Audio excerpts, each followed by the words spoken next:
Hotel soulful, haunted hotel in Rajasthan. तीन दोस्त पीयूष, विकास और अमित राजस्थान के एक छोटे से गांव चीतरी आए थे।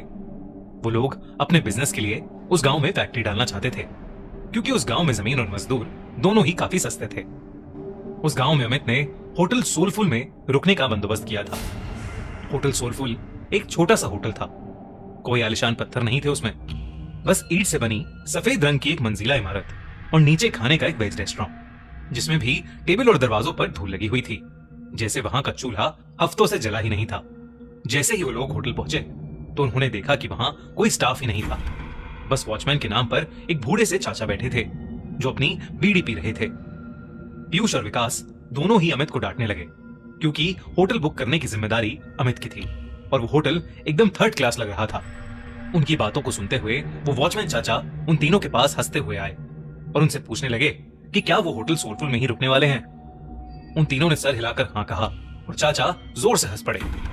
हंसते हंसते ही फिर उन्होंने चलना शुरू किया और कुछ गुनगुनाते हुए वहां से चले गए। उन तीनों ने उस वॉचमैन चाचा को पागल समझकर उनकी बात पर ध्यान नहीं दिया। तभी रिसेप्शन पर एक आदमी आया, छोटे कद का, घनी मूंछों वाला। उसने उन्हें रूम की चाबी दे दी। वो लोग ऊपर अपने कमरे में गए, अपना सारा सामान रखा और कुछ देर आराम करने लगे। पीयूष को अचानक प्यास लगने लगी और रूम में पानी नहीं था। पीयूष पानी लेने के लिए जैसे ही रूम के बाहर निकला, उसे पायल की एक झंकार सुनाई दी। ऐसी आवाज जैसे कोई पायल पहने भाग रहा हो। पीयूष घबरा गया। उसको ये बात बेहद अजीब लगी, क्योंकि उस होटल में कोई और नजर नहीं आ रहा था। अब उसके फ्लोर के कॉरिडोर के एंड से पायल की आवाज के साथ साथ एक जवान लड़की की हंसने की आवाज भी आने लगी। पीयूष उस आवाज के पीछे जाने लगा कि तभी उसके कंधे पर किसी ने हाथ रखा और पीयूष चीख पड़ा। पीछे रिसेप्शनिस्ट पानी लेकर खड़ा था। पीयूष ने अपनी बौखलाहट में उस रिसेप्शनिस्ट को डांटा और पानी लेकर वापस अपने रूम में चला गया। देर रात विकास रूम के बाहर होटल की बालकनी में खड़ा अपनी गर्लफ्रेंड से बात कर रहा था। उस बालकनी से हाईवे का लंबा रास्ता साफ दिखाई देता था। अचानक उस रास्ते पर एक एक्सीडेंट होता हुआ दिखा। विकास चौंक गया। वो नीचे दौड़ लगाने के लिए जैसे ही मुड़ा तो उसके पीछे सफेद कुर्ते में एक बूढ़ा आदमी खड़ा था। उस आदमी की लंबी सी सफेद दाढ़ी थी और मुंह पर ढेर सारी झुर्रियां थीं। विकास उस आदमी को देखकर घबरा गया था, क्योंकि वो आदमी सिर्फ हाईवे की ओर देखकर मुस्कुरा रहा था। फिर अचानक से उसने विकास को देखा और उसने हंसना बंद कर दिया। वो आदमी जैसे ही विकास की ओर बढ़ा, विकास डर कर अपने रूम में आ गया।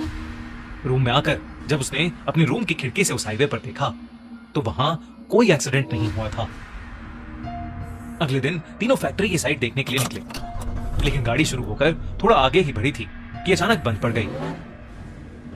दोस्तों, खूनी मंडे की थ्रिलिंग स्टोरीज के साथ साथ एंजॉय करो साउथ अफ्रीका की thrilling T20 cricket league SA20, जो आप जियो सिनेमा पर देख सकते हो एकदम free. Faf du Plessis, Buttler, Miller, Klaasen, Stoinis जैसे बिग हिटर्स इस लीग में खेल रहे हैं और अब इस लीग के क्वालिफायर्स और फाइनल होने वाले हैं। तो जल्दी से ट्यून इन करो जियो सिनेमा और देखो SA20 लीग। लिंक डिस्क्रिप्शन और पिन कमेंट में। साइड जाने के लिए कोई बस या सवारी भी नहीं थी, तो उन तीनों ने रिसेप्शनिस्ट के कहने पर शहर से एक मैकेनिक को बुलाया। 3 घंटे बाद जब मैकेनिक आया तो उसने थोड़ी देर तक गाड़ी को देखने के बाद कहा कि गाड़ी को वर्कशॉप ले जाना होगा।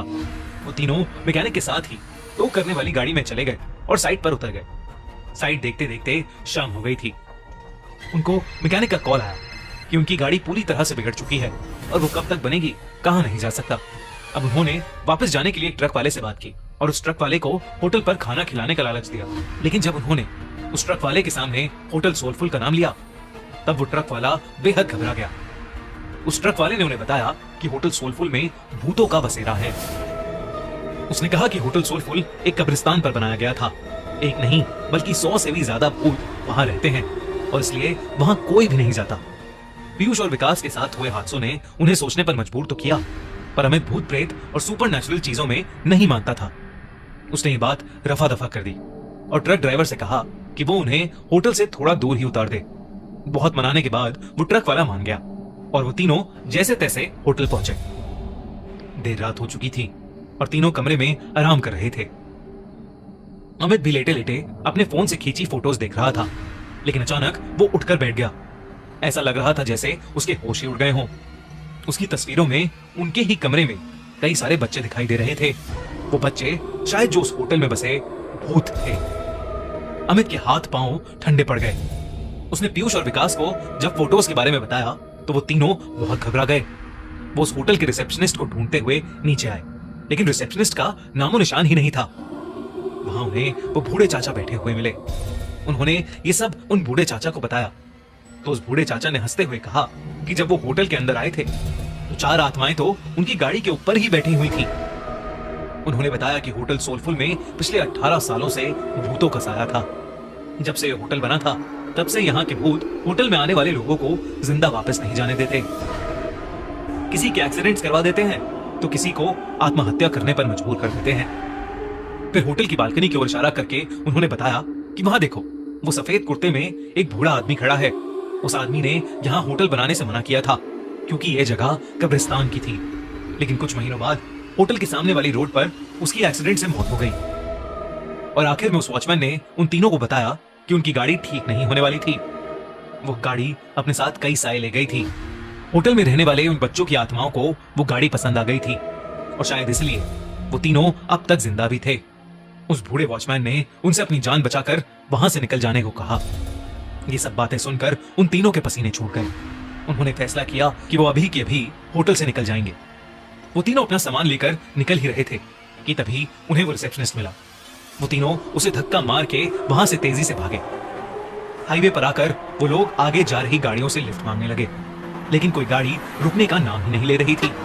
तभी वो रिसेप्शनिस्ट उनके पास आया और हाफते हुए उनसे पूछा कि वो लोग भाग क्यों रहे थे।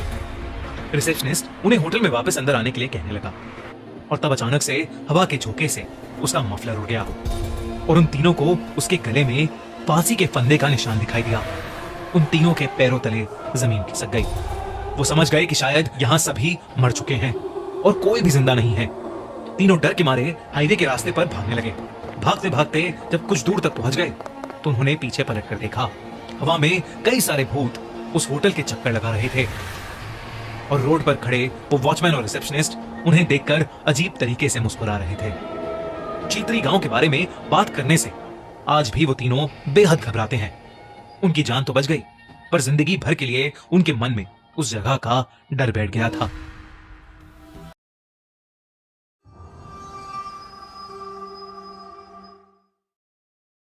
Hotel soulful, haunted hotel in Rajasthan.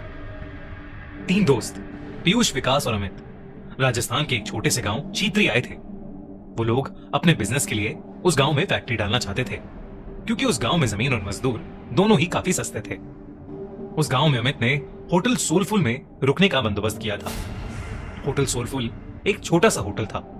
कोई आलिशान पत्थर नहीं थे उसमें, बस ईंट से बनी सफेद रंग की एक मंजिला इमारत और नीचे खाने का एक वेज रेस्टोरेंट जिसमें भी टेबल और दरवाजों पर धूल लगी हुई थी, जैसे वहां का चूल्हा हफ्तों से जला ही नहीं था। जैसे ही वो लोग होटल पहुंचे तो उन्होंने देखा कि वहां कोई स्टाफ ही नहीं था। बस वॉचमैन के नाम पर एक बूढ़े से चाचा बैठे थे जो अपनी बीड़ी पी रहे थे। पीयूष और विकास दोनों ही अमित को डांटने लगे क्योंकि होटल बुक करने की जिम्मेदारी अमित की थी और वो होटल एकदम 3rd क्लास लग रहा था। उनकी बातों को सुनते हुए वो वॉचमैन चाचा उन तीनों के पास हंसते हुए आए और उनसे पूछने लगे कि क्या वो होटल सोलफुल में ही रुकने वाले हैं। उन तीनों ने सर हिलाकर हाँ कहा और चाचा जोर से हंस पड़े। हंसते हंसते ही फिर उन्होंने चलना शुरू किया और कुछ गुनगुनाते हुए वहां से चले गए। उन तीनों ने उस वॉचमैन चाचा को पागल समझकर उनकी बात पर ध्यान नहीं दिया। तभी रिसेप्शन पर एक आदमी आया, छोटे कद का, घनी मूंछों वाला। उसने उन्हें रूम की चाबी दे दी। वो लोग ऊपर अपने कमरे में गए, अपना सारा सामान रखा और कुछ देर आराम करने लगे। पीयूष को अचानक प्यास लगने लगी और रूम में पानी नहीं था। पीयूष पानी लेने के लिए जैसे ही रूम के बाहर निकला उसे पायल की एक झुमकार सुनाई दी। ऐसी आवाज जैसे कोई पायल पहने भाग रहा हो। पीयूष घबरा गया। उसको ये बात बेहद अजीब लगी क्योंकि उस होटल में कोई और नजर नहीं आ रहा था। अब उसके फ्लोर के कॉरिडोर के एंड से पायल की आवाज के साथ साथ एक जवान लड़की की हंसने की आवाज भी आने लगी।